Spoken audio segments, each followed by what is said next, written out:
Welcome to Chillin' 101. We hope this video helps. You start by getting both apps ready. Make sure Snapchat is installed and signed in, and that Google Translate has camera access enabled. Once done, place the phone where you can switch apps quickly.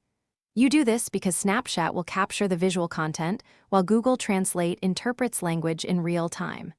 Next, open Google Translate's camera or conversation mode so it's primed to detect text or speech. This saves time and prevents permission prompts mid-action. Now you frame the text or speaker in Snapchat while keeping Google Translate ready in the background. Switch briefly to Google Translate and use Instant Camera or Scan to start translating. This gives live overlays or recognized text you can confirm.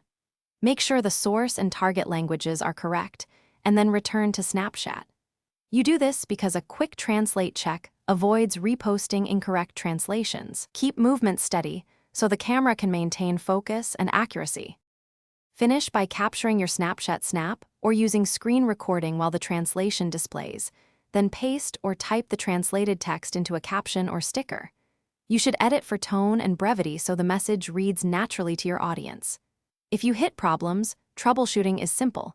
Make sure camera and mic permissions are allowed, improve lighting, and confirm languages are set correctly.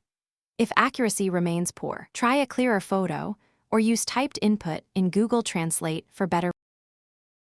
Thanks for watching. Consider subscribing if we helped you.